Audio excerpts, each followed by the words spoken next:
বন্ধুরা, ভিডিওটা যদি ভালো লেগে থাকে তাহলে একটা লাইক করবেন, কমেন্ট করবেন, চ্যানেলটা সাবস্ক্রাইব করে পাশে থাকবেন। ধন্যবাদ আপনাদের সবাইকে আমাদের পাশে থাকার জন্য। গরি সব সময় নেশা করতো এবং কি গরিকে বাধা দেওয়ার মতো কেউ ছিল না, এবং কি যেই দেখতো সেই তাকে অন্যদিকে রেখে সে চলে যেত এবং কি তার কাছে কেউই আসতে চাইতো না।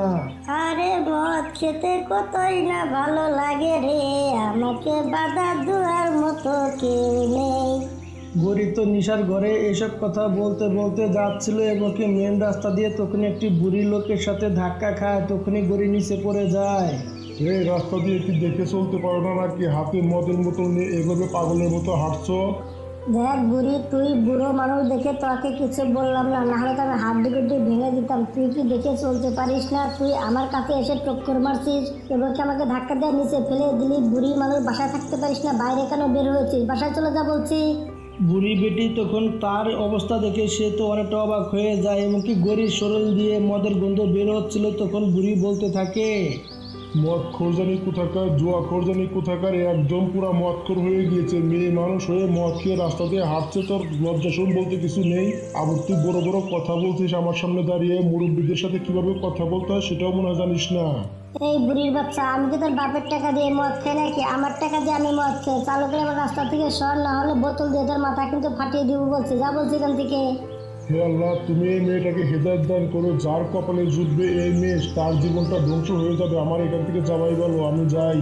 সেই বুড়ি পাখিটি সেখান থেকে উড়ে চলে যায়। অন্যদিকে গরি মদ খেয়ে রাস্তা দিয়ে হাঁটতে হাঁটতে যাচ্ছিল। দ্বিতীয় দিন বুড়ি যখন পানি নিতে আসে তখন দেখতে পায় গরি মদ খেয়ে সেই নদীর পাড়ে পড়ে আছে। তখন সেই বুড়ি লোকটি বলতে থাকে, হে আল্লাহ, এই শয়তান ছেড়ে দেখি এখানেও মদ খেয়ে পড়ে আছে। আমি চালু করে পানি নিয়ে এখান থেকে চলে যাই, না হলে বিপদ হতে পারে। মোটেও ভালো না মেয়েটি।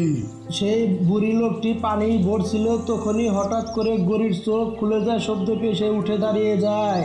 ওই বুড়ি, তুই আমার সারাক্ষণ শুধু খালি পিছু করছিস কেন? বল তো দেখি আমাকে। এই মদখোর, আমি তোর পিছু কেন করতে যাব? আমি নদীতে পানি নিতে এসেছিলাম, তোর পিছু করতে আসিনি। আমি বুঝতে পেরেছিস আমি কি বলেছি? দেখ, এই নদীটা হচ্ছে গিয়ে আমার। তুই অন্য কোথাও থেকে পানি নিয়ে যা। যা, আমার নদীর থেকে তুই পানি নিতে পারবি না, নাহলে তোর হাড্ডিকে ডোল ভেঙে দেবে বলছি। এটা কেমন কথা বলছো? মদের নেশা পাগল হয়ে গেছে মনে হয়। দেখ বুড়ি, আমি তোকে ভালো করে বলছি, তুই এখন এখান থেকে চুপচাপ চলে যা। তারা দুজন সেই জায়গায় তর্ক করছিল। তখনই টুনটুনি পাখি সেই জায়গায় চলে আসে। দাদিমা, আপনি এখান থেকে চলেন। টুনটুনি আপু, চালু করে এই বুড়িটাকে নিয়ে যাও তো, না হলে ওর মাথা কিন্তু আমি একবারে ফাটিয়ে দিব বলছে। চালু করে নিয়ে যাও। দাদিমা, আপনি চালু করে এখান থেকে চলেন, আপনাকে কিছু আমি দেখাচ্ছি। আপনি চালু করে চলেন এখান থেকে। টুনটুনি পাখি তখন বুড়ি লোকটাকে অন্য জায়গায় নিয়ে চলে আসে। দেখো দাদিমা, তার সাথে তুমি ঝগড়া করতে যেও না, এমনকি গরির সাথে কেউ কিন্তু কথা বলতে যায় না, কারণ সে সারাক্ষণই মদ খেয়ে থাকে। কখন কার মাথা ফাটিয়ে দিবে কেউ বলতে পারে না। দ্বিতীয়বার তার সামনে কিন্তু ঝগড়া করতে যায় না কখনোই। ঠিক আছে মামনি, দ্বিতীয়বার আমি তার সামনে যাব না। আমি ভেবেছিলাম কি তাকে একটু বুঝালে হয়তো সে বুঝতে পারে, এই কারণে তাকে আমি বুঝাচ্ছিলাম। না দাদিমা, এরকম ভুল কখনোই করতে যেও না। অনেকেই বুঝিয়েছে, তাদের মাথা ফাটিয়ে দিয়েছে। কবে তোমার মাথা ফাটিয়ে দিয়ে পরে তুমি বিপদে পড়ে যাবে। দ্বিতীয়বার তুমি কিন্তু যেও না তার সামনে। বুড়ি লোকটিকে তখন টুনটুনি পাখি অন্য একটি নদীতে নিয়ে গিয়ে সেখান থেকে পানি নিয়ে টুনটুনি পাখি চলে যাচ্ছিল। এভাবে দিনকাল কাটতে থাকে। একদিন গরি গাছের ডালে বসে মদ খাচ্ছিল। তখনই হঠাৎ করে মদের বোতলটা নিচে পানিতে পড়ে যায় এবং কি নদীতে ভেসে মদটা অনেক দূর চলে যায়। মদের বোতলটা, হাই হাই রে, এটা কি হয়ে গেল রে? কত কষ্ট করে টাকা জমিয়ে মদ কিনেছিলাম, বোতলটা সহ পানিতে পড়ে গেল। এখন আমি মদ কিভাবে খাবো? মদ ছাড়া তো আমি 1 মিনিটও থাকতে পারবো না। গরি তো চিন্তার ভিতরে পড়ে গিয়েছিল। তখনই সে জায়গায় কালু চলে আসে। আরে তুমি এখানে বসে বসে চিন্তা করছো কি? আচ্ছা বলেন তাহলে এখন আমি কি করব? আমি মার জন্য ওষুধ কিনেছিলাম এবং কি অনেক কষ্ট করে কিছু টাকা জোগাড় করেছিলাম। আমার মা খুবই অসুস্থ, তার জন্য ওষুধ আনছিলাম এবং কি পানি খেতে মন চাইছিল। পানি খেতে গিয়ে সব ওষুধগুলো পানিতে ভেসে গিয়েছে। এখন আমি কি করব? মাকে কিভাবে বাঁচাবো? আমি এখন কি করে নিয়ে যাবো মার জন্য ওষুধ? আরে ভাই, কান্নাকাটি বন্ধ করো। এই নাও 1000 টাকা দিচ্ছি, মার জন্য ওষুধ নিয়ে যাও যাও।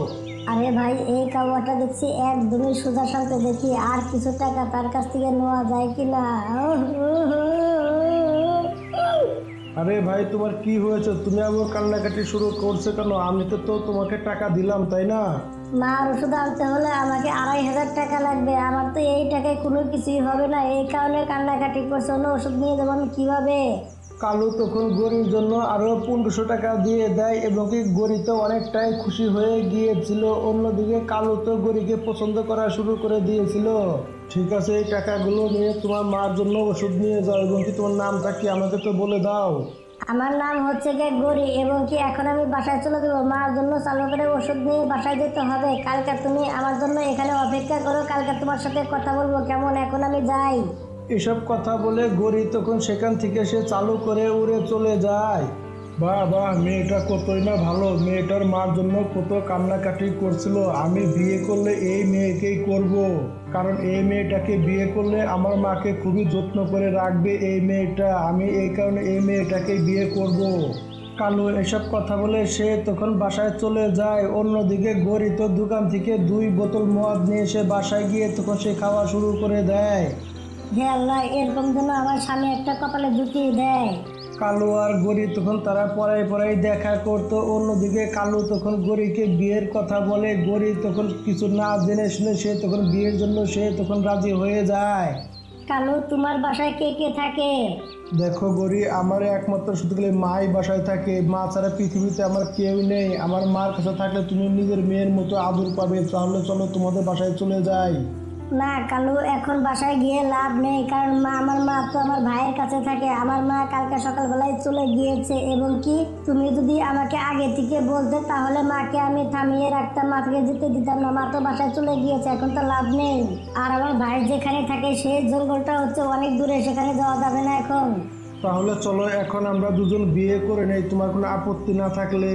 গরি তখন বিয়ের জন্য রাজি হয়ে যায়। গরিকে তখন কালু বিয়ে করে সে তখন বৌমা নিয়ে যাচ্ছিল। অন্যদিকে সবাই দেখে অনেকটাই তো অবাক হয়ে যাচ্ছিল। তখন কবুতর বলতে থাকে, টুনটুনি আপু দেখো দেখো কি কাজ করেছে কালু ভাই। দেখো গরিকে বিয়ে করে নিয়েছে। গরি যে মদ খায় সেটা কি সে জানতো না নাকি? কবুতর ভাই, আমি তো বিশ্বাসই করতে পারছি না। কালো ভাই শেষ মুহূর্তে নিশাখোর গরি কাওয়াকে বিয়ে করলো, আমি তো বিশ্বাসই করতে পারছি না। কবুতর ভাই, টিয়া পাখি ভাই, কালো কাওয়া তো কিছুদিন আগে শহর থেকে এসেছে। কালো ভাই তো জানে না যে গরি মদ খায়। জানি না এখন কি হবে। কালো ভাই তো বিয়ে শাদী করে ফেললো, জানি না এখন কি হবে তার বাসায়। কালু তো বউ নিয়ে দরজার সামনে দাঁড়িয়েছিল। তখনই তার মা তখন দরজা খুলে দেয়। গরি তো ঘুমটা দিয়ে দাঁড়িয়েছিল, এই কারণে তার মা তাকে দেখতে পায় না। তার মা তো অনেকটাই খুশি হয়ে গিয়েছিল। তখন তার মা বলতে থাকে, বাহ বাহ, কি সুন্দর হয়েছে। আমার বাবা দেখি বিয়ে করে নিয়ে এসেছে। কালু বাবা, তুমি এটা খুবই ভালো কাজ করেছো। কিছুদিন ধরে আমি কাজ কাম করতে পারছি না বাবা। আমি তোমাকে বিয়ের কথা বলতাম, তার আগে তুমি বিয়ে করে নিয়ে এসেছো। বৌমা, তুমি ঘরে চলে আসো। কালু আর গরিকে তখন তার মা তখন ঘরের ভিতরে নিয়ে আসে। গরি তো সে বুড়ি লোকটিকে দেখে সে তো ঘুমটা উঠাচ্ছিল না, সে তো অনেকটাই ভয় পাচ্ছিল। আমার ছেলে কেমন মেয়ে বিয়ে করে নিয়ে এসেছে, ঘুমটাই তো তুলছে না, কতটা শরম পাচ্ছে। গরি দেখো, আমার মার সামনে শরম পাওয়ার কোনো দরকার নেই। ঘুমটা চালু করে সরিয়ে মাকে সালাম করো। গরি যখনই ঘুমটাটা সরিয়ে দেয় তখন কালুর মা দেখে অনেকটাই অবাক হয়ে যায়। তখন সে বলতে থাকে, কালু বাবা, এত লোকজন থাকতে তোর শুধু খালি একাই কি পছন্দ হলো? এই জঙ্গলে আর কোনো পাখি কি ছিল না? তাকে তুই বিয়ে করে নিয়ে আসলি? মা তুমি এটা কেমন কথা বলছো? গরিকে আমার খুবই ভালো লাগে মা, এবং কি গরি অনেক ভালো একটা মেয়ে। কালু বাবা, তুই কি বললি? সে ভালো একটা মেয়ে, তাই না? সে মদ খেয়ে রাস্তায় রাস্তায় সারাদিন পড়ে থাকে, পুরা জঙ্গলে মানুষজনই তো সবাই জানে, এবং কি সে আমার সাথে আরো 2-3 বার ঝগড়াও করেছে। গরি তুমি সত্যি করে বলবে আমার মা যা বলেছে সবকিছু কি সত্যি? কালু, মা সত্যি কথা বলছে। হে আল্লাহ, আমি এখন বিপদের ভিতরে ফেসে গেলাম। আমি তো জীবনে মদ কোনদিন খাই তো দূরে থাক, শুয়েও দেখি না, এবং কি আমার বউ মদ খায়। আমি এখন কি করব? দেখো গরিব, তুমি আমার ঘর থেকে বের হয়ে যাও। এখনো আমাদের বিয়ের ব্যাপারে বেশি মানুষ জানে না, তুমি চালু করে এখান থেকে বের হয়ে যাও আমার ঘর থেকে। গরিব তো অনেকটাই ভয় পেয়ে গিয়েছিল। গরিব তখন সেখান থেকে চলে আসে উড়ে। অন্যদিকে টুনটুনি পাখি তার পিছু পিছু উড়ে যেতে থাকে। গরি আপু, তুমি একটু দাঁড়াও, তোমার সাথে আমার কথা আছে। এখন তো তুমি মদ খাও নাই, তাই না? তাহলে তোমার সাথে কি আমি 2 মিনিট কথা বলতে পারি তোমার সাথে? টুনটুনি আপু কি বলবে বলো? আমি এখন মদ খাইনি, কি বলবে বলো আমাকে তুমি। গরি আপু, তোমার তো আজকে বিয়ে হলো, তাহলে তুমি কোথায় যাচ্ছ এখন? টুনটুনির কাছে কাঁদতে কাঁদতে গরি সব কিছু বলে দেয়।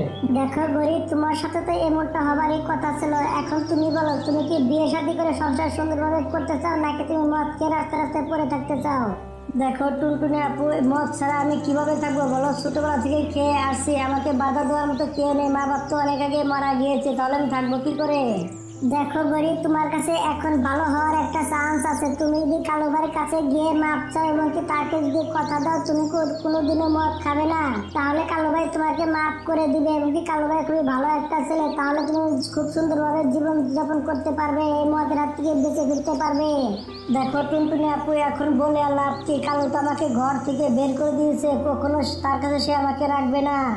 দেখো গরিব, তুমি এখানেই থাকো, আমি কালো ভাইয়ের সাথে কথা বলে আসি। এবং কি কালো ভাই খুবই সুদা শান্ত একটা ছেলে, আমি বললে অবশ্যই মেনে নেবে। তুমি এখানেই থাকো, কোথাও যেও না কিন্তু। টুনটুনি পাখি তখন উড়ে চলে যায়, কালোর বাসায় উড়ে চলে যায়, কালোকে সব কিছুই বলে। টুনটুনি আপু, তুমি আর গরির কথা আমার কাছে বলো না, শয়তান মদখোরের কথা আমি এখনো শুনতে চাই না। দেখো কালো ভাই, আমি বলছিলাম কি তুমি যেহেতু বিয়ে শাদী করে ফেলেছো, তাহলে তাকে একটা সুযোগ দেওয়া উচিত। কারণ তার তো বাপ মানে সে ছোটবেলা থেকে একাই বড় হয়েছে, তাকে কেউ বাধা দেওয়ার মতো কেউ ছিল না। এবং কি সে ছোটবেলা থেকে মদ খেত, তার কষ্ট হতো, এবং কি সে কষ্ট ভুলে থাকার জন্য তাহলে তোমাকে এখন দায়িত্ব নিতে হবে। যে করে হোক না কেন মদ খাওয়ানো তোমাকে ছাড়াতে হবে, তাকে ভালো করতে হবে। তো এভাবে খারাপ থাকলে মানুষ তোমাকে খারাপ বলবে, তুমি একটা ভালো লোক, তাহলে ভালো করতে হবে তাকে। তখন টুনটুনির কথা কালুর খুবই পছন্দ হয়। কালু তখন গরিকে তার বাসায় নিয়ে আসে এবং কি গরি তো আস্তে আস্তে তখন মদ খাওয়া ছেড়ে দেয় এবং কি বাড়ির সব কাজ কাম করতো। মদ খাওয়া সে তো কোনো সময়ই পেত না এবং কি কালু তো অনেকটাই খুশি হয়ে গিয়েছিল। গরি তখন একবারে ভালো হয়ে যায়, তার শাশুড়ি অনেকটাই খুশি হয়। বন্ধুরা, গল্পটার সাথে সাথে শেষ হয়ে যায়। বন্ধুরা, আমাদের গল্পটা যদি ভালো লেগে থাকে তাহলে একটা লাইক করবে, একটা কমেন্ট করবেন আর চ্যানেলটি সাবস্ক্রাইব করে পাশে থাকবেন। ধন্যবাদ আপনাদের সবাইকে আমাদের পাশে থাকার জন্য। গরিব বান্ধবী, তুমি এখন কোথায় থাকো? তোমাকে তো দেখাই যায় না, সমস্যাটা কি? তোমার কি হয়েছে? তুমি এত ব্যস্ত কি নিয়ে থাকো বলো তো? টুনটুনি বান্ধবী, তোকে এখন আমি কি বলবো বলো? আমাদের শাশুড়ি আছে না, এক নাম্বার খাটাস, আমাকে একটু মিনিটের জন্য বাইরে বের হতে দেয় না এবং কি সব সময় কাজ দিয়ে রাখে এবং কি আমাকে একটু আরামে থাকতে দেয় না। খুবই খাটিয়ে মারছে, আমাকে একটু সময় দেয় না আমাকে বাইরে ঘোরার জন্য, ঘুরতে যাওয়ার জন্য। দেখ গরিব বান্ধবী, সবার শাশুড়ি প্রায় একই রকম, একটা কাজ কাম করে না। যত কাজ কাম আছে সব আমাদের বউজিরই করতে হয় এবং কি আমাদের সব কিছু করতে হয়। কি করা এখন আর বল? কোনো কিছু তো করার নেই, তাই না? না রে বান্ধবী, সবাইকে আমি কম বেশি দেখেছি, সবার শাশুড়িকে দেখেছি, কিন্তু আমার শাশুড়িটা অনেক খারাপ। সে একটু বেশি খারাপ, কারণ সে সারাক্ষণ আমার উপর টর্চার করার তালেই থাকে। গরি এসব কথা বলতেছিল, তখন তার শাশুড়ি সেই জায়গায় চলে আসে, তার হাত ধরে সে তখন বলতে থাকে, কামচোর কোথাকার, তোমাকে কি আমি কি এই জায়গায় গল্প করার জন্য পাঠিয়েছিলাম? যে কাজে পাঠিয়েছিলাম কাজটা তুমি করোনি মনে হচ্ছে। গরি তো সবকিছু ভুলে গিয়েছিল, তার শাশুড়ি মা তাকে কি যেন আনতে বলেছিল।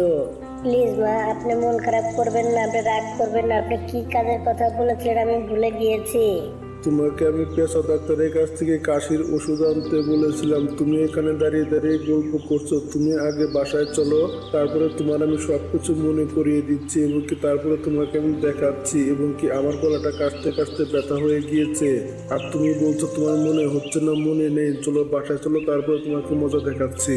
টুনটুনি পাখি এবং কি টিয়া পাখির বউ অনেকটাই হাসাহাসি করে। গরি কিনে তার শাশুড়ি তখন চলে যায়, তখন তাকে খাবার পাকাতে দেয়। গরি খাবার পাকাচ্ছিল আর রেগে সে তখন বলতে থাকে, শয়তান বুড়ি সবার সামনে আমাকে অপমান করেছে এবং কি সবার সামনে আমাকে হাসি মজা বানিয়ে রেখেছে। শয়তান বুড়ি, তোকে আজকে আমি কাঁদিয়ে ছাড়বো। তুই শাশুড়ি হয়েছিস তাতে কি হয়েছে? তোকে আমি জাত করে ছাড়বো বলে দিচ্ছি।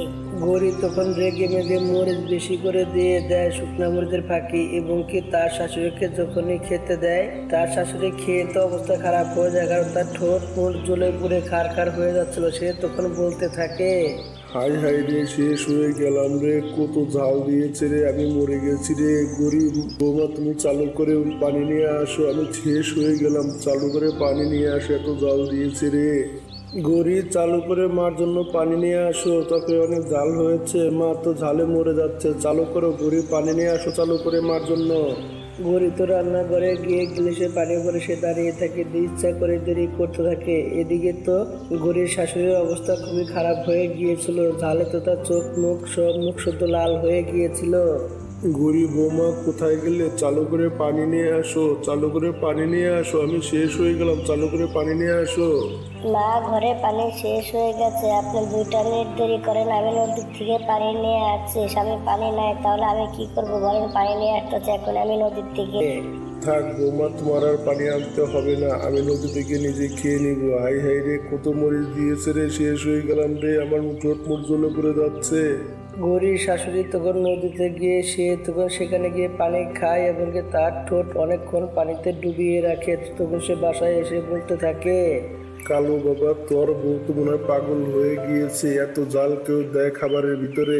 শয়তান গরিব, তোমার আক্কেল কেন কবে হবে? বৌমা, তুমি কি পাগল হয়ে গেছো নাকি? এত ঝাল কেউ দেয় খাবারের ভিতরে? আর তো মরে যেতাম আমি। দেখো গরিব, তোমাকে আমি বলে দিচ্ছি, আজকে তুমি ভুল করেছো, ভুল করে পড়ে গিয়েছে, সামনেবার এরকম যেন না হয়, না হলে কিন্তু তোমার অবস্থা খারাপ করে দিব।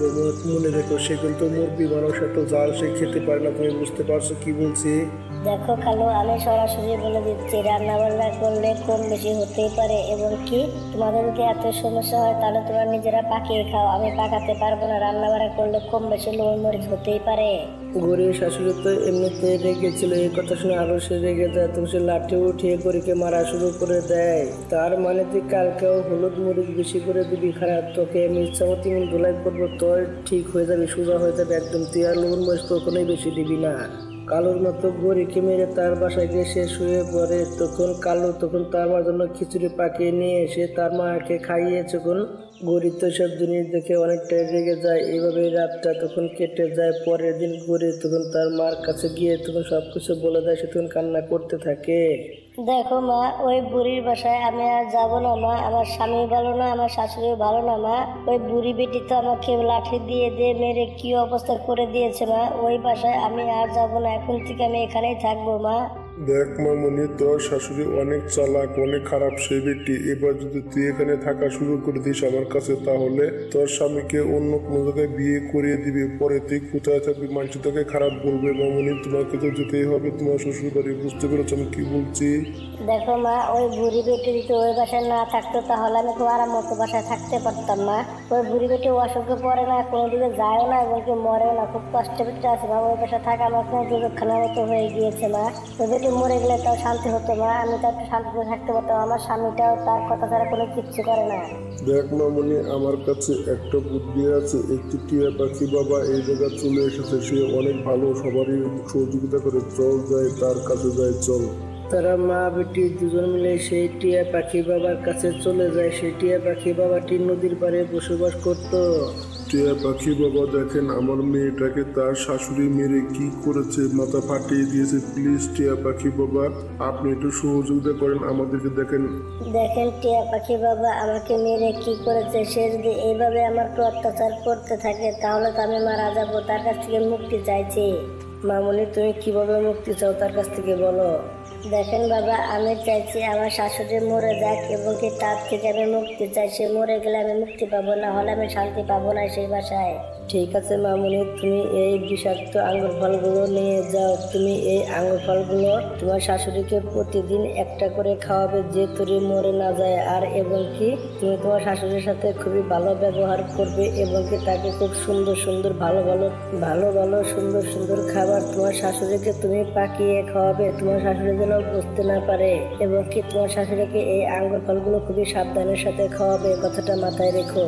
বাবা, আপনাকে অনেক অনেক ধন্যবাদ আমাকে সহযোগিতা করার জন্য। দ্বিতীয়বার যখন আসবো আপনার জন্য অনেক কিছু নিয়ে আসবো, গিফট এবং অনেক কিছু নিয়ে আসবো আপনার জন্য।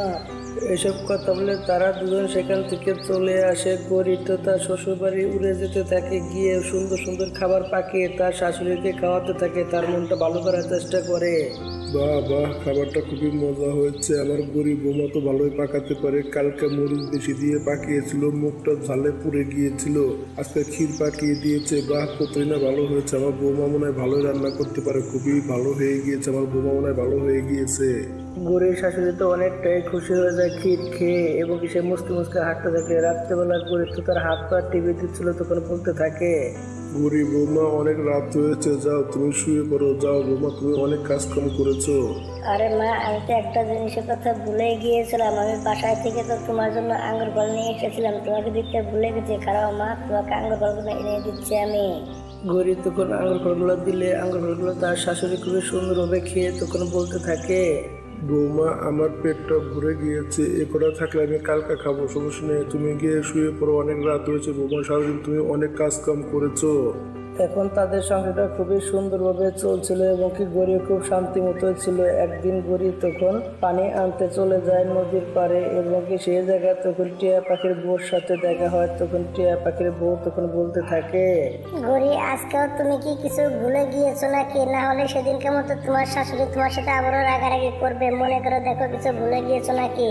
গরির শাশুড়ি তো পিছন থেকে সবই শুনছিল। তখন সে বলতে থাকে, দেখো টিয়া পাখির বউ, তোমাকে আমি ভালো মতো বলে দিচ্ছি, আমার গরিব বৌমাকে তুমি যদি উল্টাপাল্টা কোনো কথা বলেছ, তোমার হাড্ডি পিড্ডি ভেঙে একবার হাতে ধরিয়ে দেবো বলে দিলাম। আমার বৌমা অনেক ভালো, অনেক বুদ্ধিমান, অনেক কাজ কাম করতে পারে, ভালো ভালো কাজ কাম করে। বৌমা তুমি চলো, এসব ফালতু লোকের কথা শুনো না তো, চলো যাই এখান থেকে, চলো। গরিব তখন তার ভুল বুঝতে পারে এবং কি তার শাশুড়ি অনেকটাই ভালো। তখন সে উড়ে চলে যায় সে তান্ত্রিক টিয়া পাখির কাছে। সে তখন গিয়ে বলতে থাকে, প্লিজ টিয়া পাখি বাবা, আমার শাশুড়ি অনেক ভালো, আমার শাশুড়িটাকে বাঁচিয়ে দিন, যে কোনো মূল্য হোক বাঁচিয়ে দিন। তুমি তো মরার কথা বলেছিলে, তোমার শাশুড়িকে মারতে চাও তাই না? তাহলে তুমি এখন তাকে কেন বাঁচাতে চাইছো? তোমার শাশুড়ি তো বাঁচবে না, এখন খুব সহজে মরে যাবে। টিয়া পাখি বাবা, আমার অনেক বড় ভুল হয়ে গেছে, আমি আগে থেকে বুঝতে পারিনি। আমার শাশুড়ি অনেক ভালো, আমার ভুলের কারণেই আমার শাশুড়ি আমার উপরে হাত তুলতো, এখন আমি বুঝতে পেরে গেছি। প্লিজ টিয়া পাখি বাবা, যে কোনো মূল্যে হোক না কেন আমার শাশুড়িকে আপনি বাঁচিয়ে দিন। গরিব তখন কাঁদতে থাকে সেখানে দাঁড়িয়ে দাঁড়িয়ে। টিয়া পাখি তখন বুঝতে পেরে যায় সে ভালো হয়ে গিয়েছে। দেখো গরিব, তোমার শাশুড়ির কোনো কিচ্ছু হবে না। সেটা কোনো বিষাক্ত আঙ্গুর ফল ছিল না, সেটা সাধারণ আঙ্গুর ফল ছিল। তোমাকে ভালো করার জন্য তোমার মাই আমাকে এই বুদ্ধি দিয়েছিল। বুঝতে পেরেছো আমি কি বলেছি? তুমি আর কান্নাকাটি করো না, চুপ হয়ে যাও। টিয়া পাখি বাবা, আপনাকে অনেক অনেক ধন্যবাদ, আমাকে আমার ভুল বুঝিয়ে দেওয়ার জন্য আপনাকে অনেক অনেক ধন্যবাদ। আমি বাসায় চলে যাচ্ছি এখনই। গরিব তখন বাসায় চলে আসে এবং কি তার শাশুড়ির সাথে খুবই সুন্দরভাবে কথা বলতে থাকে এবং কি তাদের সংসারটা সুখেতে ভরে যায়। বন্ধুরা, গল্পটা এর সাথে সাথে শেষ হয়ে যায়। বন্ধুরা, আমাদের গল্পটা যদি ভালো লেগে থাকে তাহলে একটা লাইক করবেন, একটা কমেন্ট করবেন আর চ্যানেলটা সাবস্ক্রাইব করে পাশে থাকবেন। ধন্যবাদ আপনাদের সবাইকে আমাদের পাশে থাকার জন্য। টুনারা দুই ভাই ছিল এবং তার মা ছিল। টুনা ছিল বড়, জিঙ্কু ছিল ছোট এবং কি টুনা একটি গরিব মেয়েকে টুনটুনি পাখিকে বিয়ে করে নিয়ে আসে তাদের বাসায়। টুনটুনি পাখি তো প্রথম দিন অনেকটাই ভয় পেয়ে গেছিল। সে রান্না করছিল, ভয়ে ভয়ে গাজরের হালুয়া বানাচ্ছিল সে। মা, জিঙ্কু ভাই চলো, টুনি না সুন্দরভাবে খাবার পাকিয়েছে গাজরের হালুয়া, চলো আমরা সবাই মিলে গাজরের হালুয়াটা খেয়ে নেই। টুনা বাবা, তুই খা, তোর বোর হাতের গাজরের হালুয়া, আমরা খাবো না। মা, গাজরের হালুয়া তো তুমি খুবই পছন্দ করো, তাহলে কিসের জন্য তুমি এখন না করছো? মা, কিসের জন্য খাবে না? আমার পছন্দ হলে তাতে তোর কি, তোর তো কোনো কিছু যায় আসে না, কারণ আমরা কত সুন্দর সুন্দর মেয়ে দেখে রেখেছিলাম তোর জন্য। তুই কি করলি, একটা গরিব ঘরের মেয়েকে একলা বিয়ে করে নিয়ে আসলি, তাহলে আমরা কি খুশি থাকবো নাকি? যা, তোর খাবার তুই খেয়ে নে, আমরা খাবো না। দেখ ভাই, আমি অনেক আশা করেছিলাম যে আমার পড়ালেখা একটা ভাবে আনবো পড়ালেখা দেখে, এবং কি তুই কি করলি, একটা গরিব ঘরে বিয়ে করলি, এবং কি আমি ভেবে রেখেছিলাম তোর বিয়ে করিয়ে সেখান থেকে যৌতুক আনবো, যৌতুক দিয়ে আমি একটা মোটরসাইকেল কিনবো, সেটাকে চালাবো। আমার তো কোনো কিছু হলো না, তোর খাবার তুই খাবাই, আমি খাবো না। এসব কথা বলে তারা তখন সেখান থেকে একটি কাজের জন্য বাইরে উড়ে চলে যায়। অন্যদিকে টুনটুনি পাখি কাঁদতেছিল তাদের কথাগুলো শুনে। টুনা, দেখো, আমার মনে হচ্ছে কি মা এবং কি ছোট ভাই কোনোদিনও আমাকে মেনে নেবে না, কারণ মা আর ছোট ভাই তো কোনো কথাই বললো না আমার সাথে। এখন আমি কি করবো বলো? টুনি, দেখো তুমি মন খারাপ করো না, কারণ আমার মা এখন ভুল বুঝে আছে এবং কি তোমার মনটা অনেকটাই ভালো। আমি জানি মা আর ছোট ভাইয়ের মন তুমি একদিন ঠিকই জয় করে নেবে। মা, দেখো মা তোমাকে একদিন অবশ্যই মেনে নেবে। তোমার কান্নাকাটি করো না, এখন চুপ করো। আরে বা আন্টি, আপনি দেখি খুবই চালু করে এখানে চলে এসেছেন। গৌরী, তুমি ঠিক কথা বলেছ, আমি একটু চালু করে চলে এসেছি, কারণ আমি জিঙ্কুর বিয়েটা চালু করে দিতে চাই। চলো চলো যাই, সুমাগো বাসা চালু করে চলো। গৌরী তখন সুমাগো বাসায় চলে যায় তাদেরকে নিয়ে। সুমা ছিল বড় লোকের একমাত্র মেয়ে। সুমা মামনি, তুমি পড়ালেখা কত দূর করেছো? আন্টি, আমি এমবিএ পর্যন্ত পড়ালেখা করেছি এবং কি কম্পিউটারের কোর্স শিখে রেখেছি আমি। খুব ভালো, খুব ভালো, এই বিয়েতে আমার কোনো আপত্তি নেই, আমি রাজি আছি। গরিব তখন সবাইকে মিষ্টি খাইয়ে দেয় এবং কি তারা সবাই যার যার বাসায় চলে যায়। টুনা বাবা দেখ, জিঙ্কুর বিয়ে ঠিক করে আসলাম। জিঙ্কুর 1 মাস পরে বিয়ে। মেয়েটি হচ্ছে অনেক ধনী পরিবারের মেয়ে। জিঙ্কুকে একটা মোটর সাইকেলও দিবে এবং কি 1 মাস পরে তাদের বিয়ে।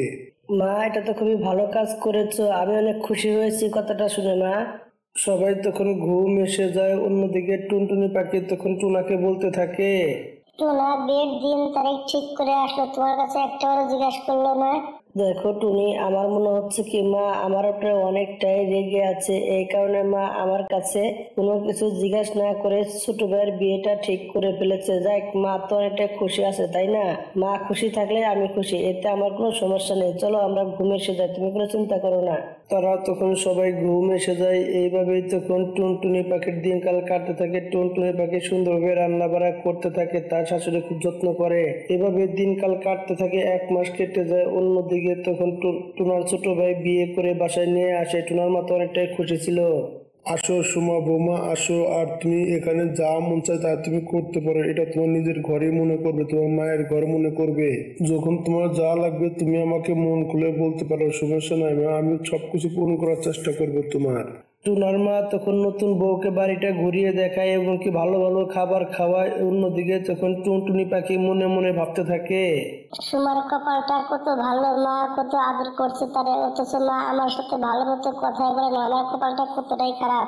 টুনি তো মনে মনে অনেক কষ্ট পায়। অন্যদিকে তার নতুন বৌমাকে তখন তার শাশুড়ি বলতে থাকে, সুমা বৌমা, তুমি আজকে প্রথম পাকাবে, কি মিষ্টি পাকাবে বলো দেখি আমাকে। মা, আমি আপনাকে গাজরের হালুয়া বানিয়ে খাওয়াচ্ছি, আপনার বলে খুবই পছন্দ হয় গাজরের হালুয়া, আপনাকে বানিয়ে খাওয়াবো। আরে বাহ, আমার লক্ষ্মী বৌমা কি বলছে, আজকে নাকি আমার জন্য গাজরের হালুয়া বানাবে। সমস্যা নেই বৌমা, প্রথম প্রথম তোমার একটু কষ্ট হবে, কিছুদিন গেলেই ঠিক হয়ে যাবে এবং কি আমি তোমাকে সহযোগিতা করছি, চলো। তারা মা শাশুড়ি মিলে তখন গাজরের হালুয়া পাকাতে থাকে এবং কি তারা দুজন তখন টুনটুনির শাশুড়ি টুনটুনি নামে খারাপ খারাপ কথা বলতো। অন্যদিকে নতুন বউ তো টুনটুনি পাখিকে কোনো পাত্তাই দিত না, তার সাথে কথা বলতে আসলে কথা বলতো না। তাদের দিনকালটা এইভাবে কাটতেছিল। অন্যদিকে টুনাকে চাকরি থেকে বের করে দেয়। অন্যদিকে টুনটুনি পাখি একটা ডিম পেড়েছিল সে জায়গায়। টুনা, এখন আমি একটা গাছরা থাকবো, কিভাবে খাবো কি? টুনি বউ, তুমি একদমই চিন্তা করো না, আমার ছোট ভাই আছে না, আমার ছোট ভাইটা সংসারটা সামলিয়ে নিবে। আমরা তো সবাই একসাথে থাকি, তাই না? তাহলে তোমাকে চিন্তা করতে হবে না, আমার ছোট ভাই সবকিছু সামলিয়ে নিবে। স্বামী, আমি বলছিলাম কি আমাদের নাকি পুরানো একটা বাসা আছে, মা বলছিল আমাকে। বউ, তুমি সত্যি কথা বলেছো, আব্বু মরার আগে একটি বাসা বানিয়েছিল, সেই বাসাটা খালিই পড়ে আছে। আমি বলছিলাম কি বড় ভাই এবং কি ভাবিকে সেই বাসায় পাঠিয়ে দাও, এখন আমরা আলাদা হয়ে থাকতে চাই, একসাথে থাকতে চাই না, তুমি কি বলো? মা দেখো, আমার বউ কিন্তু ভালো কথাই বলেছে মা, এখন আমরা আলাদা থাকতে চাই, একসাথে থাকতে চাই না মা, আমাদেরকে তুমি চালু করে আলাদা করে দাও। তখন তার মার কাছেও কথাটা খুবই ভালো লাগে এবং কি তখন টুনাকে তাদের পুরানো বাসায় নিয়ে চলে আসে তার মা। টুনা বাবা দেখ, সবকিছু তো ভাগাভাগি হয়ে গেছে। এই ঘরটা তোর বাটে পড়েছে আর নতুন ঘরটা তোর ছোট ভাইয়ের বাটে পড়েছে। আমি বুঝতে পেরেছি মা, এখানে থাকতে আমার সমস্যা হবে না, চাইলে মা তুমি আমার সাথে থাকতে পারো। না বাবা, আমি তোর সাথে থাকতে পারবো না। ওই ঘরটা ভালোবেসে তোর বাবা বানিয়েছিলেন, আমি ওখানেই থাকবো, ওখানে আমার খুবই ভালো লাগে। মা, এই বাসাটা তো আব্বুই বানিয়েছিল, তাই না? তাহলে এখানে থাকতে তোমার সমস্যা কি? টুনার মা তো কোনো কিছু না বলে সেখান থেকে সে তখন চলে যায় তার ওই বাসায়। এইভাবে দিনকাল কাটতে থাকে। তার শাশুড়ি যতদিন কাজ কাম করেছিল এতদিন ভালো ছিল, যখনই কাজ কাম বন্ধ করে দিয়েছে এবং সে একটু বুড়ি হয়ে গিয়েছে তখনই সুমা মামুনি, আমার অনেকটাই কাশি হয়ে গিয়েছে, আমাকে একটু গরম পানি করে দাও তো মামুনি। শালার বুড়ি, আমি কি তোর চাকর হয়ে আছে নাকি? সারাক্ষণ শুধু আমাকে তুই অর্ডার করিস, কাজে বলিস। আজকে আসতে দে আমার স্বামীকে, তারপরে দেখছি তোমার পাটনা কিভাবে কাটতে হয়, তা আমি ভালো করে জানি, পাটনা কেটে দেবো একবারে। জিঙ্কু তখন রাত্রেবেলা বাসায় ফিরে তখন তার বউ তাকে কান পড়া দিতে থাকে। দেখো স্বামী, আমি বলছিলাম কি মাকে কিছুদিন বড় ভাইয়ের ওখানে রেখে আসো, শুধু খালি কি আমাদের কাছে থাকবে নাকি? জিঙ্কু তখন একবার শুনে তখন রাজি হয়ে যায়, কোনো কিছুই বুঝে না এবং তখন তার মাকে তার ভাইয়ের কাছে দিয়ে আসে। তার মার তো কাশি বেরিয়ে চলেছিল। টুনা, চালু করে মার জন্য গিয়ে ওষুধ নিয়ে আসো ডাক্তারের কাছ থেকে, কারণ মার কাশটা বেরিয়ে চলেছে। বউ, তুমি তো জানো আমার কাছে টাকা পয়সা নেই। টুনা, তুমি চালু করে যাও, আমার চেনটা নিয়ে বিক্রি করে টাকা দিয়ে মার জন্য ওষুধ নিয়ে আসো। মা বেঁচে থাকলে চেন টেন পরেও বাড়ানো যাবে। যাও, মার সাথে বড় কোনো কিছুই না। টুনা তখন গলার চেনটা নিয়ে বিক্রি করে তার মার জন্য সে তখন কিছু ওষুধ নিয়ে আসে। ওষুধটা তার মা খেয়ে কিছুটা আরাম হয়। দেখো টুনা, আমি বলছিলাম কি, মাকে এই খোলা আকাশের নিচে শোয়ানো যাবে না, আমাদের একটা উপরে ছাদ দিতে হবে, তাহলে ভালো হবে, না হলে মার সমস্যা হতে পারে। টুনি আর টুনা মিলে তখন তার মার জন্য উপরে একটা ঘাস মারা দিয়ে সুন্দর একটা ছাদ তৈরি করে দেয়। এসব জিনিস দেখে তার মা তখন কাঁদতে থাকে আর বলতে থাকে, টুনি বৌমা, টুনা বাবা, তোমরা আমাকে মাফ করে দাও। আমি টাকার পাল্লায় পরে অনেক খারাপ ব্যবহার করেছি তোমাদের সাথে। আমার এরকম হীরার টুকরা বৌমা থাকতে আমি কার পাল্লায় যে পড়েছিলাম, খারাপ ব্যবহার করেছি। বৌমা, তোমরা আমাকে মাফ করে দাও। দেখো মা, তুমি আমাদের কাছে মাপ চেও না, তুমি তো আমাদের মা, তাই না? আমরা হচ্ছে তোমার সন্তান, তাহলে তুমি কিভাবে আমাদের কাছে মাপ চাইতে পারো? এবং কি তুমি মাপ চাইলে আমাদের অমঙ্গল হবে। মা, তুমি আমাদের কাছে মাপ চেয়ে আমাদেরকে ঋণী করো না। তখন তারা তিনজন সুখে সংসার করতে থাকে। সে জায়গায় তাদের পরিবারটা সুখে ভরে যায় এবং কি গল্পটা এর সাথে সাথে শেষ হয়ে যায়। বন্ধুরা, আমাদের গল্পটা হয়তো ভালো লেগে থাকে তাহলে একটা লাইক করবেন আর কমেন্ট করে জানিয়ে দেবেন গল্পটা কেমন হয়েছে বন্ধুরা। আর আমাদের চ্যানেলে নতুন হয়ে থাকলে তাহলে চ্যানেলটি সাবস্ক্রাইব করে পাশে থাকবেন। ধন্যবাদ আপনাদের সবাইকে আমাদের পাশে থাকার জন্য।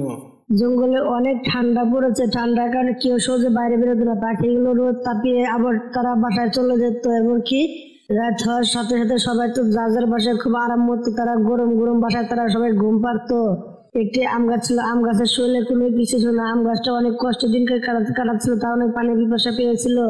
আমাদের গাছের জীবনটা বড়ই কঠিন, কারণ আমরা যদি একটা পাখি হতাম তাহলে যদি খুশি সেদিকে যেতে পারতাম, উড়ে যেতে পারতাম, পানিও খেতে পারতাম। গাছেরা নিজের মনে হচ্ছে পানিও খেতে পারে না, একদম দিলে খায়, না হলে নাই। আমাদের জীবনটা কত কষ্টের। সেই গাছটার পানি পিপাসার কারণে সে অনেক কষ্ট ছিল। কিন্তু পরের দিন টুনটুনি পাখি কাউকে বলতে থাকে গড়ি কালুকে, গড়ি এবং কালো ভাই, চলো যাই, আমরা যে আগুন ধরানোর জন্য কাঠ খড়ি নিয়ে আসি। আমার কাঠ খড়ি সব শেষ হয়ে গেছে, তুমি কি যাবে আমার সাথে জঙ্গলে কাঠ খড়ি আনতে? টুনটুনি আপু, আমাকে যেতে হবে, কারণ আমার ঘরে একটা শুকনা খড়ি নেই, কাঠ খড়ি নেই, আমি আগুন ধরাতে পারছি না। আমাকে যেতে হবে তোমার সাথে, আমিও যাবো তোমার সাথে। টুনটুনি আপু, তুমি তো 2 মিনিট ধরে আমি কুড়াল নিয়ে আসি বাসা থেকে। কালু তখন বাসার থেকে তখন সে কুড়াল নিয়ে চলে আসে। দিকে তিনজন তারা তখন লাকড়ি কাটতে ঘন জঙ্গলে চলে যায়। দিকে ঠান্ডা ঠান্ডা হাওয়া বইছিল। তারা দুজনে তখন লাকড়ি কাটা শুরু করে দেয়। গড়ি সেখানে খাড়িয়ে থাকে। দিকে তখন টুনটুনি পাখি বলতে থাকে, কালো ভাই, কেউ মনে হয় কাঁদতাছে, তুমি একটু লাকড়ি কাটা বন্ধ করো তো, কেউ যেন কাঁদতাছে, আমার মনে হচ্ছে তুমি লাকড়ি কাটা বন্ধ করো, চালু করে। কালো, তুমি লাকড়ি কাটা বন্ধ করো, আমি আওয়াজটা শুনতে পাচ্ছি, কেউ মনে হয় বিপদে পড়েছে। আমাদের কাছে ওদের করতে হবে, তাই না? যে কাম দুর্গান দাম তো দেখো, তাতে আমাদের কি হয়েছে? আমাদের কাছে আমরা করি, কাজ করো। দেখো কালো ভাই, হয়তো কেউ মনে হয় বিপদে পড়েছে, তাকে আমাদেরকে সাহায্য করতে হবে। চলো যে আমরা দেখি কেউ মনে হয় বিপদে পড়েছে। হয়তো তারা আমাদের সাহায্যের প্রয়োজন, এই কারণে সে কান্নাকাটি করছে। চলো যাই, আর দেরি করো না, চলো যাই। টুনটুনি পাখি তখন সবাইকে সঙ্গে নিয়ে তারা তখন সেকে খুঁজতে যায় এবং সেখানে গিয়ে দেখতে পায় একটি গাছ কান্নাকাটি করছে। আরে ভাই চুপ করো, তুমি এত কান্নাকাটি করছো কেন? গলা চিল্লে চিল্লে কান্নাকাটি করছো, তোমার আবার কি সমস্যা হয়েছে যে তুমি এরকম কান্নাকাটি করছো? টুনটুনি আপু, কালো ভাই, আমি আল্লাহর কাছে দোয়া করছি যেন আমাদের কোনোদিনও গাছ যেন না বানায়। আমি কয়েক সপ্তাহ ধরে পানি খেতে পারছি না, আমার অবস্থা খারাপ হয়ে গেছে, আমি শুকিয়ে গেছি একদম। কিন্তু আমি তো কোনো কিছু খেতে পারছি না, আমার খুবই কষ্ট হচ্ছে। আল্লাহর কাছে দোয়া করে আমাকে দ্বিতীয়বার গাছ যেন না বানায়। গাছ ভাই, তুমি চুপ করো, তোমাকে আমরা তিনজন মিলে অনেক পানি খাওয়াবো, অনেক পানি এনে দেবো তোমাকে। তুমি চুপ করো, ওখানে শান্ত হয়ে যাও, তুমি আর কান্নাকাটি করো না প্লিজ। এসব কথা শুনে গাছটা তখন খুশি হয়ে যায়। সত্যি তোমরা আমাকে পানি খাওয়াবে? আমি চালু করে আমাকে পানি এনে দাও, আমি কত খুশি হয়েছি পানি কথা শুনে। আমি পানি খাবো, আমার অনেক পানি পিপাসা লেগেছে, চালু করে পানি এনে দাও। কালু ভাই, গড়ি আপু, চলো আমরা নদীর থেকে পানি নিয়ে এসে চলে যাই। গড়ি তখন আবার ঘরে টুনটুনি দিয়েছে, তাকে দেখতে থাকে। টুনটুনি আপু, নদীতে অনেক দূর, পানি আনতে তো আমাদের অনেক সময় লেগে যাবে, তাই না? হ্যাঁ হ্যাঁ গড়ি, তুমি সত্যি কথা বলেছো। নদী তো অনেক দূর, পানি আনতে অনেক দেরি হবে এবং কি পানি আনতে গেলে আমাদের রাত হয়ে যাবে। আমরা ওখানে লাকড়ি কাটতে হবে। আমরা সবাই টুনটুনি যা মন চায় তাই করি, সে পানি মন চাইলে খাওয়াক, না হলে না। চলো আমরা এখান থেকে চলে যাই, চলে যাই। এসব কথা বলে কালো ঘুরে সেখান থেকে উড়ে চলে যায়। দেখ গাছ তো তার মনটা খারাপ হয়ে যায়। এই কাওয়া পাখিগুলো অনেক বেমান হয়ে থাকে। গরমের দিনে আমার নিচে এসে বসে থাকে ছাওয়ার তলে, এবং কি গরমের দিনে আম ধরে, তখন তারা আমও খায়, মিষ্টি মিষ্টি আম খায়, অথচ ওখানে আমার কোনো সহযোগিতা করছে না তারা। গাছ ভাই, তুমি কোনো চিন্তা করো না, তারা গিয়েছে তাতে কি হয়েছে, আমি তোমাকে পানি খাবো, তুমি এখানে একটু দেরি করো, আমি পানি নিয়ে আসতেছি। টুনটুনি তখন চালো চালো করে উড়ে চলে যায় নদীর থেকে পানি আনতে। নদীর থেকে মটকা দিয়ে পানি নিয়ে আসে। গাছ তো অনেক পানি খেতে থাকে এইভাবে। এদিকে সন্ধ্যা হয়ে আসে, এদিকে কালু আর গড়ি তখন লাকড়ি নিয়ে তারা বাসা যাচ্ছিল। টুনটুনিকে দেখে তখন গড়ি তখন বলতে থাকে, টুনটুনি পাখি তুমি আলতু ফালতু কাম করে সময়টা কাটিয়ে দিলে, আমরা তো লাকড়ি নিয়ে এসেছি দেখো। গরিকে থাকতে তো কিছু বলে না, রাত্রে যখন ঠান্ডায় কষ্ট করবে তখন সে বুঝতে পারবে। চলো যাই। অনেকগুলো কথা শুনিয়ে কালো আর গড়ি সেখান থেকে চলে যায়। এদিকে টুনটুনি পাখিতে মনটা খারাপ হয়ে যায়। টুনটুনি পাখি তুমি আমার কারণে লাকড়ি কাটতে পারলে না, কাঠখড়ি কাটতে পারলে না।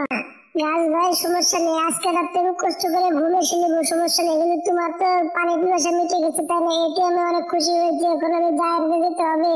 টুনটুনি পাখি এইসব কথা বলে সে তখন বাসায় চলে আসে। বাসায় আসার পর সে আগুন ছাড়ায় ঘুমিয়ে যায়। এইভাবেই তাদের দিনকাল কাটতে থাকে। টুনটুনি পাখি পরের দিনই তার গাছে পানি দিয়ে আসতো। এইভাবে দিনকাল কাটতে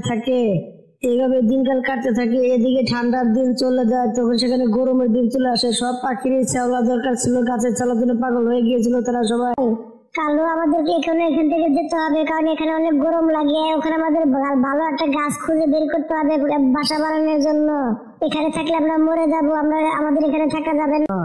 গড়ি, আমি একটা আম গাছ দেখেছি, সেই গাছে আমও আছে, আমগুলো পেকেছে, আমগুলো অনেক মিষ্টি হবে। সেই গাছের পাতাগুলো ঘন, সেখানে ছায়াও আছে অনেক বেশি। আমাদের সেখানে বাসা বানানো উচিত, আমরা সেখানে গিয়ে বাসা বানাবো। তাহলে চলো যাই, চালু করে আমরা বাসা বানিয়ে নিয়ে অন্য কেউ গিয়ে বাসা বানানোর পর আমাদের সমস্যা হয়ে যাবে। চলো যাই। কালো আর গড়ি তখন চালু করে উড়ে তারা আম গাছের উপরে গিয়ে বসে পড়ে। কালো আমরা এই ডালে বাসা বানাবো, ভালো হবে না? তুমি কি বলছো? অনেক সুন্দর হবে বাসা বানালে। গড়ি, তোমার যেমন মন চাই। কাউয়া, তুমি হচ্ছে সেই কাউয়া তাই না, যে আমি বিপদে পড়েছিলাম, তুমি আমাকে একটু পানি দিয়েছিলে না? হ্যাঁ, আমরাই সেই কাউয়া। তাহলে তোমার সমস্যা কি? আমরা এখানে থাকবো, এখান থেকে আমরা কোথাও যাবো না। দেখি তুমি কি করতে পারো। গরির কথা শুনে গাছ তো তখন রেগে যায়। তখন গাছটা তার পাখনা নাড়াতে থাকে, তার ডালপাল নাড়িয়ে তাকে নিচে ফেলে দেয়। হাই হাই রে, আমার মাজা শেষ হয়ে গেছে রে। হাই হাই রে, আমার মাজা শেষ হয়েছে। শয়তান গাছ, আমি তোকে ছাড়বো না। কালো, তুমি চালু করে কিছু একটা করো। গড়ি তো সব কথা বলতেছিল, তখন কালোকে নিচে ফেলে দেয় গাছ থেকে। গাছটা তখন বলতে থাকে, দেখো কাওয়া, তুমি যদি আমার এই ডালে উঠে তুমি বাসা বানাও, তাহলে তোমার বাসা আমি এভাবে এখান থেকে ফেলে দিব। তারপরে তুমি যে পরিশ্রম গুলো করবে, সব পরিশ্রম তোমার বুঝা যাবে এবং তোমার হাত পা ভেঙে যাবে। বারবার তোমাকে ফেলে দিলে তখন তুমি বাঁচতে পারবে না। তুমি এখান থেকে চলে যাও, আমি বলে দিচ্ছি। আর দ্বিতীয়বার তুমি যে এখানে আসার চেষ্টা করো, তাহলে তোমার হাত পা ভেঙে এখানে ফেলে রেখে দেবো। তুমি চালু করে যাও বলছে আমার চোখের সামনে থেকে, চালু করে যাও। কালো কাওয়া তো অনেক ভয় পেয়ে যায় তার কথা শুনে। সে তখন অন্য একটি গাছে গিয়ে বাসা বানায়। এদিকে টুনটুনি পাখি কিছুদিন পর সেই গাছের সেখানে চলে আসে। আরে টুনটুনি আপু, তুমি এতদিন কোথায় ছিলে? তোমার জন্য আমি অপেক্ষা করছিলাম। সবার সাথে কত ঝগড়া করতে হয়েছে আমাকে। টুনটুনি আপু, সেদিন তুমি না থাকলে হয়তো আমি মারা যেতাম। আজকে আমি বেঁচে আছি শুধু তোমার কারণে। গাছ ভাই, তোমার আমটা দেখে মনে হচ্ছে খেতে সেই মজা হবে। আমটা তো অনেক সুন্দর দেখতে।